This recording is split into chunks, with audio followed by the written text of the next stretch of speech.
Ruego a Dios que hayan seguido siendo bendecidos, aconteciendo en su ser siendo, así como en sus seres amados, y que seamos fieles a la palabra de Dios, así como Dios ha sido fiel a sus palabras.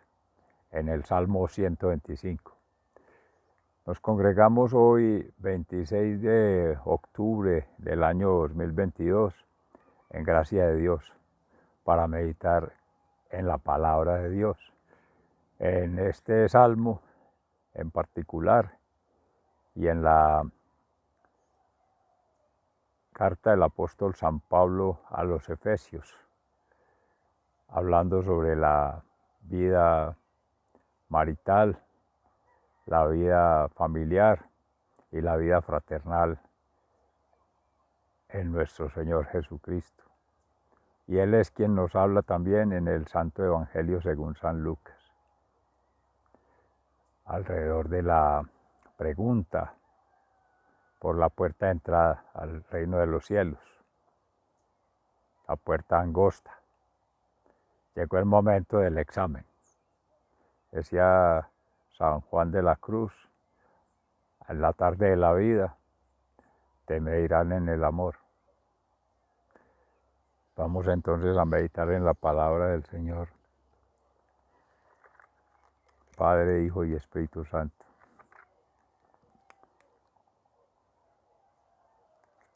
Aunque reunidos en este momento en alma, mente y cuerpo, espiritualmente, aquí estamos situados en el municipio de Jericó, provincia del Cartama, territorio Aviala, pero eso es circunstancial.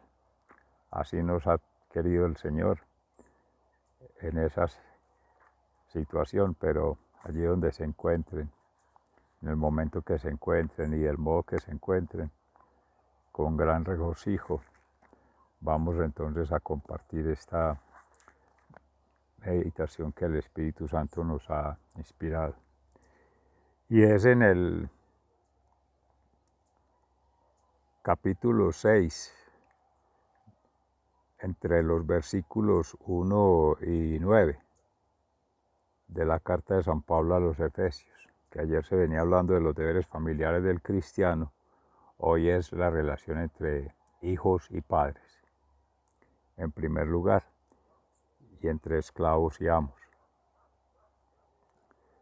Hijos, obedezcan a sus padres como agrada al Señor, porque esto es justo. El primer mandamiento, que contiene una promesa, es este: honra a tu padre y a tu madre, para que seas feliz y vivas una larga vida en la tierra. Y ustedes, padres, no hagan enojar a sus hijos, sino más bien edúquenlos con la disciplina y la instrucción que quiere el Señor. En esclavos y amos. Esclavos, obedezcan ustedes a los que aquí en la tierra son sus amos. Háganlo con respeto, temor y sinceridad de corazón, como si estuvieran sirviendo a Cristo. Sírvanles no solamente cuando ellos los están mirando para quedar bien con ellos, sino como siervos de Cristo, haciendo sinceramente la voluntad de Dios. Realicen su trabajo de buena gana, como un servicio al Señor y no a los hombres, pues deben saber que cada uno, sea esclavo o libre, recibirá del Señor según lo que haya hecho de bueno. Y ustedes, amos, pórtense del mismo modo con sus siervos, sin amenazas. Recuerden que tanto ustedes como ellos están sujetos al Señor, que está en el cielo, y que Él no hace discriminaciones. Palabra de Dios. Te alabamos, Señor. Y al Salmo 125 nos unimos diciendo en alabanza: el Señor es fiel a sus palabras. meditando en esta declaración. Dios protege a los suyos en el cántico de las subidas. Los que confían en el Señor son inconmovibles, igual que el monte Sión, permanecen para siempre. Así como los montes rodean a Jerusalén, el Señor rodea a su pueblo ahora y siempre. El mal gobierno no siempre dominará en la tierra que Dios ha dado a su pueblo, no sea que su pueblo comience a practicar la maldad. El Señor es fiel a sus palabras. Señor, haz bien a los hombres buenos, a los hombres de corazón sincero, pero a los que van por mal camino, hazlos correr la suerte de los malhechores, que haya paz en Israel. El Señor es fiel a sus palabras. Y en el Santo Evangelio según San Lucas, en el capítulo 13, entre los versículos 22 y 30, sobre la puerta angosta. En su camino a Jerusalén, Jesús enseñaba en los pueblos y aldeas por donde pasaba. Uno le preguntó: Señor, ¿son pocos los que se salvan? Y él contestó: procuren entrar por la puerta angosta, porque les digo que muchos querrán entrar y no podrán. Después que el dueño de la casa se levante y cierre la puerta, ustedes, los que están afuera, llamarán y dirán: Señor, ábrenos. Pero él les contestará: no sé de dónde son ustedes. Entonces comenzarán ustedes a decir: hemos comido y bebido contigo, y tú enseñaste en nuestras calles. Pero él les contestará: no sé de dónde son ustedes. Apártense de mí, malhechores. Entonces vendrá el llanto y la desesperación al ver que Abraham, Isaac, Jacob y todos los profetas están en el reino de Dios y que ustedes son echados fuera. Porque va a venir gente del norte y del sur, del este y del oeste, para sentarse a comer en el reino de Dios. Entonces algunos de los que ahora son los últimos serán los primeros, y algunos que ahora son los primeros serán los últimos. Palabra de Dios. Gloria a ti, Señor Jesús. Mis seres amados, maravillosa manifestación de amor la que Jesús hace en esta respuesta a alguien que en el contexto del pueblo judío seguramente tiene que ver con alguien de esta comunidad del pueblo de Israel o que ya ha venido en ese proceso de transición del judaísmo al cristianismo, o sea, de ser judío a ser cristiano, o sea, de la ley de Moisés a la ley del amor, que es Jesús en su proceso de vida eterna, que viene caminando con nosotros desde que en gracia de Dios hizo su venida como Salvador del mundo. Pero esa pregunta no deja de ser en contexto muy capciosa, muy curiosa, muy hasta impertinente. ¿Por qué se hace? ¿Cómo se hace esa pregunta y para qué se hace esa pregunta? Situados en el contexto del pueblo de Israel, llamados los elegidos, asimismo y sin ser regionalistas, sin ser los exclusivos, la élite, en condiciones, en gracia de Dios, ese fue el pueblo elegido por Dios para gloria suya, no para gloria del hombre y no para glorificar al hombre, al contrario. El hombre, en su soberbia, en su arrogancia, en su egoísmo, se ha autoproclamado Dios y se ha autoproclamado el líder y se ha autoproclamado el Salvador. ¿De qué? Entonces, este pueblo elegido por Dios, en testimonio desde Abraham, Isaac su hijo, el sacrificio, y va llegando Jacob, las 12 tribus y todo esto hasta ese momento en Jesús, ya con sus 12 apóstoles, ya otra estructura social, otra forma de organización, otro grupo, con relación a otra meta, a otro horizonte, a otra perspectiva de vida, la salvación, el reino de los cielos, la eternidad. En la antigua ya los sabios, sacerdotes de la ley, maestros y profetas, ya sabían de ello y lo tenían como un tesoro, como una riqueza para unos cuantos, entre comillas los más entendidos, los más avanzados, los más sabiondos. Y entonces, claro, el resto era para los demás, como se dice en el pueblo, la ley es para los de Ruana. Los demás van en el montón y sálvese quien pueda y breguen a ver cómo se defienden, pero ya nosotros estamos organizados y ya no cabemos, dirían por allí.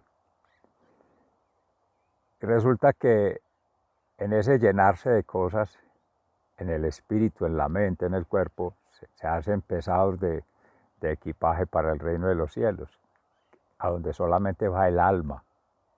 La mente se queda con el cuerpo y los pensamientos quedan en la atmósfera, quedan en el ambiente, quedan en las realidades de todos, a partir de las memorias, los testimonios, las historias y sobre todo lo más importante, las experiencias de vida en el amor, que son 3. Experiencia de vida mística con Dios en la cruz vertical, la experiencia de vida con la humanidad en la cruz horizontal y las experiencias de vida natural terrenal, con la tierra, la madre tierra, la cruz parada sobre la tierra, hincada sobre la tierra, anclada sobre la tierra, como meditábamos ayer, humus, partícula. Entonces, ante esa pregunta, y uno puede interpretarlo hoy en día, en los procesos de vida, de ser en una unidad familiar, padre, madre, hijos, pueden ser varios, o padre y madre solos, o ya está el padre o está la madre, pero en gracia de Dios, esa figura siempre está equilibrada con la familia mística, Jesús, María y José. O sea, ya tenemos una familia celestial que nos acoge, vamos bien. En la familia terrenal, de alguna manera hemos nacido, por gracia de Dios, para gloria suya, en la condición, completos, sanos, con bienestar, con gozo, donde se esté, ya eso ya es felicidad, es motivo de bendición, es motivo de agradecimiento a Dios. Y si en gracia de Dios se decide seguir, entre comillas, solo, nunca va a estar solo, porque además de esa Trinidad de la familia mística, Jesús, María y José, está la Trinidad de Padre, Hijo, Espíritu Santo, amén, que se hablaba ayer.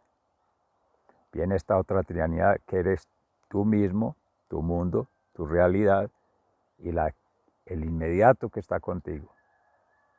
La cruz te pone siempre de inmediato con alguien, sea en tu hogar, sea en otro hogar, sea en otro lugar, con quien hay una afinidad espiritual, una afinidad mental, una afinidad emocional.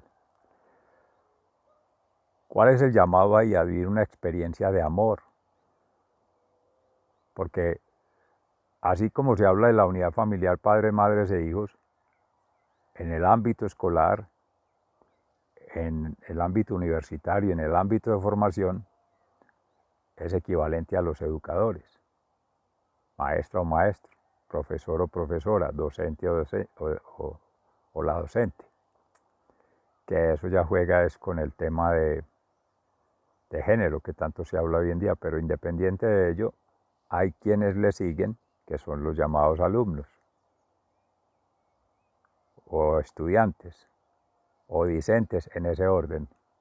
No vamos a entrar en detalle, pero esas jerarquías existen. El que es maestro es luz, el que en la escuela acompaña el proceso de vida, está interesado en la formación del ser. En el último caso de docente-discente está enseñado es a formar para el hacer, para el tener, para el placer. O sea, dar un poder para tener y placer en la vida, o sea, lo que es la sociedad. Pero bueno, hay que tomar en cuenta que así en el ambiente de formación complementario que es la escuela, el colegio, la universidad, está la misma sociedad, que es en las entidades de gobierno, en lo que llaman los públicos, los servidores públicos, en las entidades comerciales, industriales, y todas estas formas de emplear gente, el empleo, el trabajo, y los grupos sociales, todos, formas de organizarse para el deporte, para la salud, etc. En todo siempre va a haber un subalterno o alguien que viene detrás y alguien que quiere alcanzar. Esta sociedad es basada en competir, ser el mejor, ser el primero, ganarle a todos. La pregunta es ganar qué y ganarle a quién y ganarle para qué. Si todos vamos a llegar al mismo, dicen ahí, al mismo hoyo o al mismo, o van a cremarlo, va a terminar en el aire, en el agua o en el suelo, va a terminar en la tierra. Corruptible.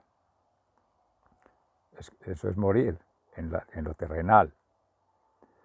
Y la mente, tanto conocimiento, tanto llenarse de títulos, tanto llenarse de cosas, bendito Dios, soberbia, más que intelectual, emocional, creerse superior y hasta espiritual, porque ya no necesita a Dios y se aleja de Dios, que es esta sociedad hoy pagada por sí mismo. Entonces por eso le estorba Dios, o nos estorba Dios, por eso nos incomoda, por eso lo tapamos, lo escondemos, por eso lo negamos, para entre comillas actuar con libertad y ser felices y tener la paz. Pero la paz que ofrece el mundo, al estilo del mundo y lo inmundo de este mundo.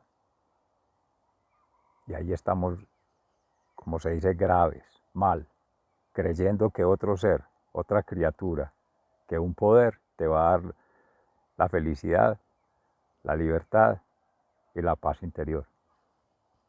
Absolutamente no, malas noticias. El único que provee eso es Dios, la libertad de conciencia. Saber que, como hemos venido meditando siempre, que hay coherencia en sentir, en pensar y en actuar. En este caso, en el mandato de Dios, el amor. Ama ya, siempre. Siempre, siempre. Porque llegar es importante. Permanecer es la constante.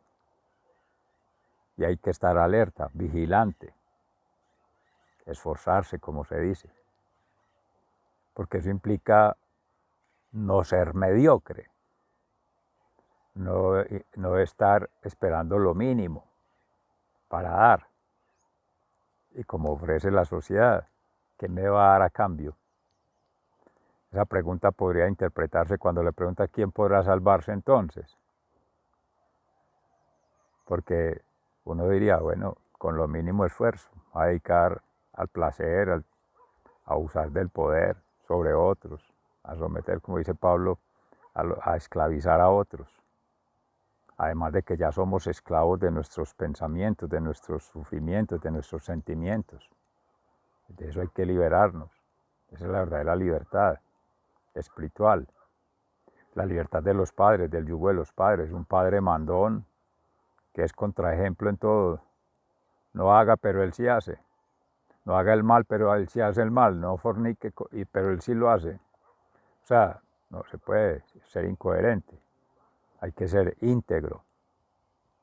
El testimonio de vida, como era Jesús, en humildad, en mansedumbre, en obediencia al Padre, siempre al Padre celestial, seres amados. A Él les hay que dar en primer orden, Shema, Israel, escucha Israel, ama a Dios, al Padre, con todas tus fuerzas.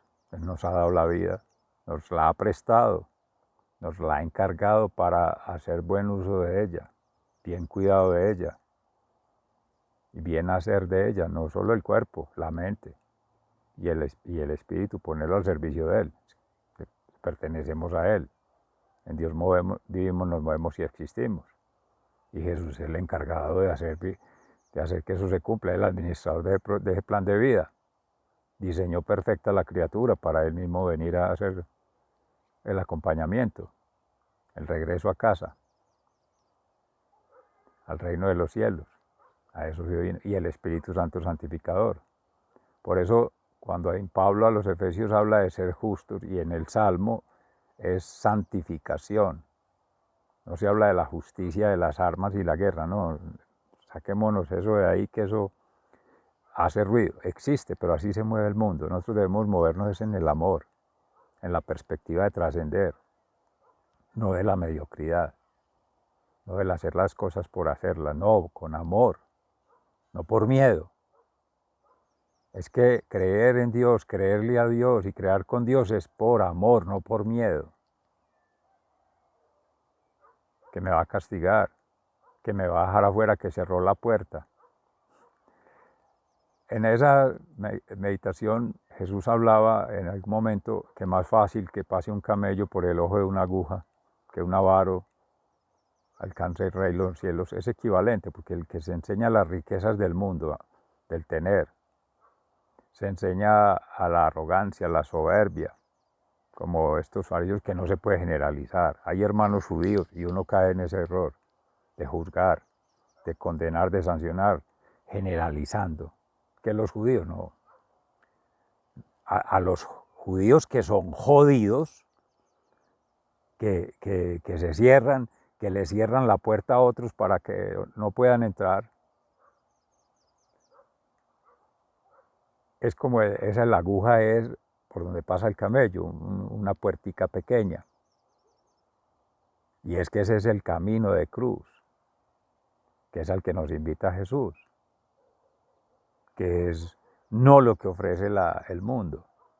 Placer, disfrute, no, aproveche, al Dios ni que nada, usted es Dios, dése gusto, trabaje bastante para que se dé gusto. De aquí le vendemos de todo.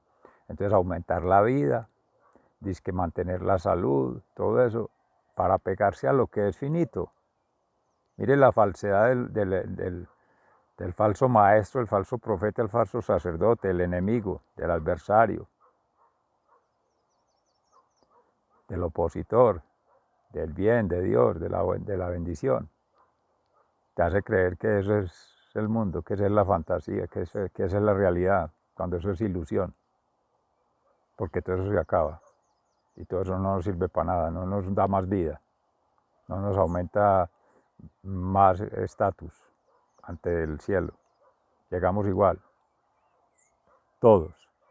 Y sin que eso se vaya a interpretar en la medida que hay otras religiones donde se dice que todos nos vamos a salvar. Sí, todos hemos de llegar. Pero la pregunta es, ¿a qué quieres llegar? Al reino de los cielos. Ya estamos en el tercer día de la oración por las almas del purgatorio.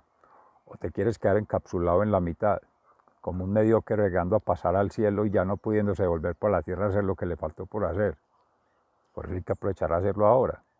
Tenemos esta oportunidad de ser vida eterna ya, de vivir el reino de los cielos ya, de acontecer con Jesús en mente, alma y cuerpo ya, para poder estar tranquilo. Si usted permanece en él, ¿cuál es el miedo? ¿Cuál es el problema? ¿Cuál es el temor? Ninguno. Cerrando allí, porque esa discusión que se da en el contexto de Israel, precisamente se da es en función de que la salvación, la promesa de Jesús de salvación, alguien querrá justificarse en la manera como se viene haciendo, que era tener en Israel, tener grandes tierras, tener bastantes mujeres, tener bastantes hijos, pues, por tanto, y tener bastantes riquezas, ganado. Entonces las que eran estériles o no podían tener, ya tenían un pecado, tenían un espíritu y ya eran desechadas por la sociedad y todo eso iba generando exclusión. Entonces ya no se salvaban.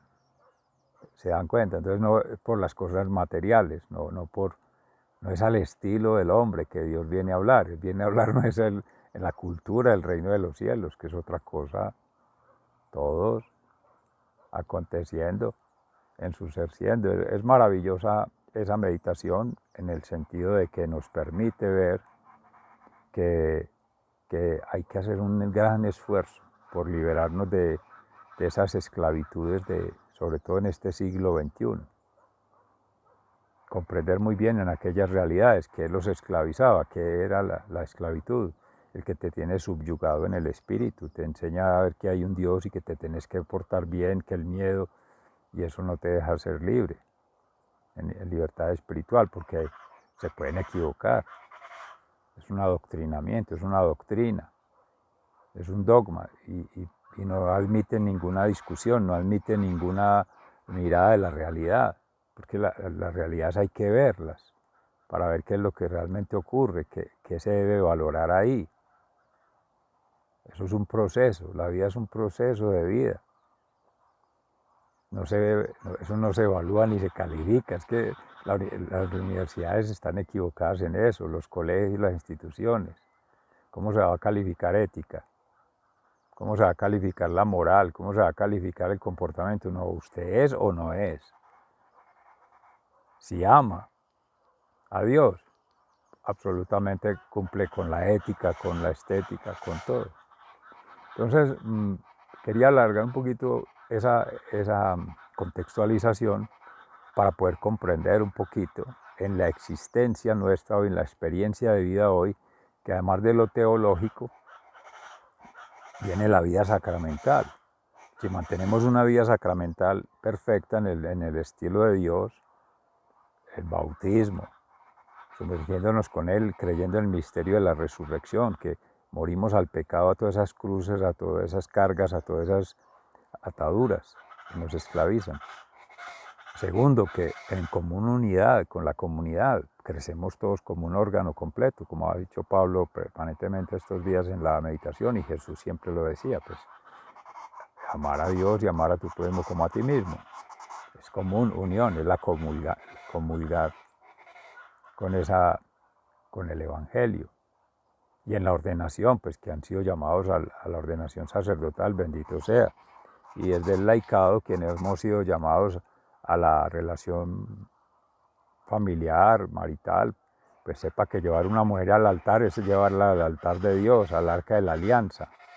No como ocurre con muchos que primero la llevan a la cama y después al altar, o al contrario. Llevan al altar pensando en que iba a llevarla a la cama y se queda ahí, y ahí se consumió la relación matrimonial. Eso no es, eso es mundano.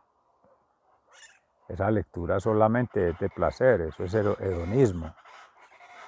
Y eso es pecado mortal, porque es negar, es incumplir, es atentar contra el llamado de Dios a continuar la creación, a aportar en la creación. Si no va a ser eso, bueno, una recreación, pero sana, en estabilidad espiritual, emocional, sobre todo intelectual, poner a funcionar la sensatez, la cabeza y el corazón. Recomiendo de nuevo en Juan Pablo II, la teología del cuerpo. Es el sagrario, el cuerpo es el templo sagrado del Espíritu Santo. Y ya la conexión, hacerla con conciencia plena de ese compromiso que se tiene. Y esa es la libertad. Mis amores, Sigan siendo bendecidos. Se les ama fraternalmente. Muy agradecido. Hasta mañana si Dios quiere.